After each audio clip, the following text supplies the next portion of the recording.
On this week's episode of Lincoln to Local, we discuss two priority bills that Oklahoma Farm Bureau has been supporting that have now passed through their Chamber of Origin. We also take a look at several other pieces of legislation that are important to Farm Bureau members as they move their way through the Oklahoma legislature.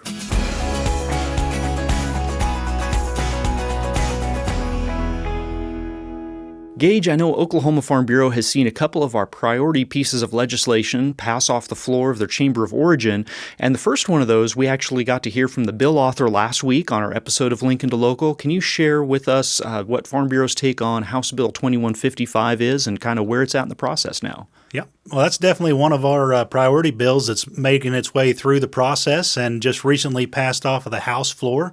It's House Bill 2155, as you said, by Representative Dobrinsky, and it's a bill that just requires some permitting on renewable energy facilities, and it's something that oil and gas already do. They go through the Corporation Commission to get permits for the different projects that they're going to do, and this is just going to require those renewable energy facilities to do some of that same permitting so the state knows where those projects are going in and what size they are before they start construction. And I know the second priority bill that we saw pass is a Senate bill, and it's dealing with eminent domain, which is a topic that Farm Bureau's been involved with for decades.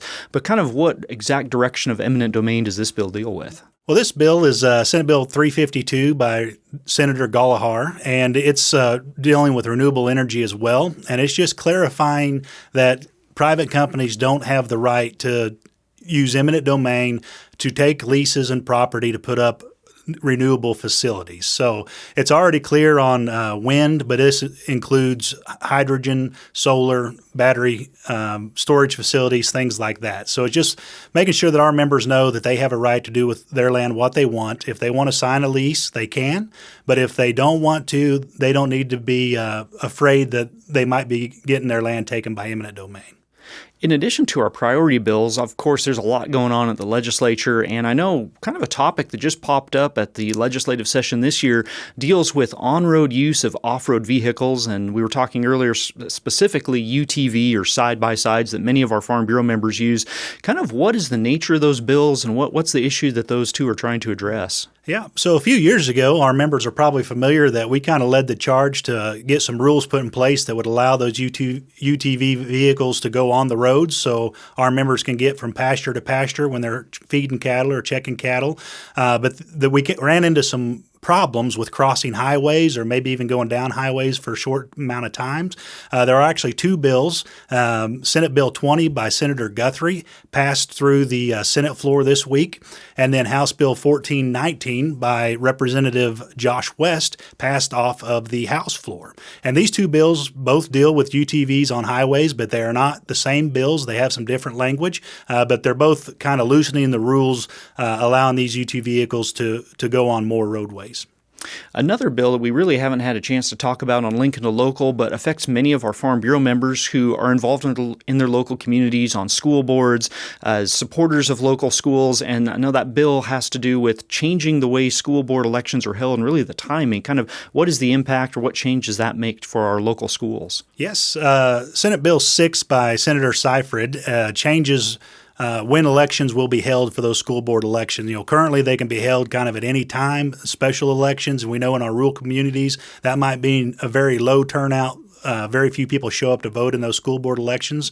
This would require the election to be held on an already scheduled election time. And they're hoping that it would encourage a larger turnout. It's also going to save money of having to put on less elections.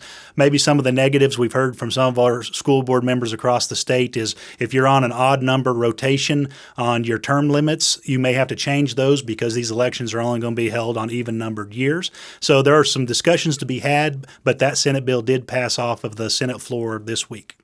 And speaking of schools, one bill that passed last year and kind of fell into the category of unintended consequences and was actually discussed pretty fervently at our August area meetings last year had to do with how teachers can or cannot, should or should not contact students after hours.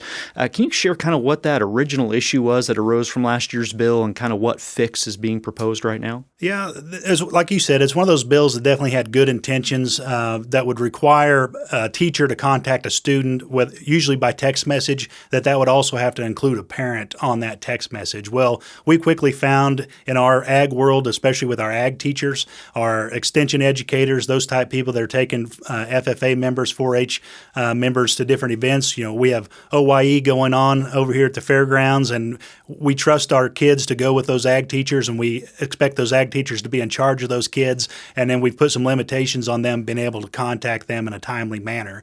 So Senator Roland Peterson has a bill, Senate Bill 799, that did pass off the Senate floor this week that would loosen those restrictions a little bit in certain circumstances, allowing those teachers to contact those students in emergencies when also contacting a parent may not be feasible at the time. I know that's going to be really important to our local ag communities. And as we kind of round out this episode of Lincoln Local, can you just provide an update on where we are in the legislative session? Because I know there's lots of deadlines that start flying this time of year. We're coming up on some critical junctures at the legislature, just for our Farm Bureau members to know where we're at and what we should be looking forward to in the coming weeks. Well, I've mentioned all these bills that have crossed either the House floor or the Senate floor, and the reason for that is we had a committee deadline a week ago. So now the House and the Senate both are just on floor work, and they're actually doing a great job putting in the hours, trying to get through as many of these bills that they can. And they have until March 27th to get all the eligible bills across their floor of origin. So some time to work on those, but it's all floor work going on right now. Well, thanks for the update, Gage. We appreciate it. All right. Thank you.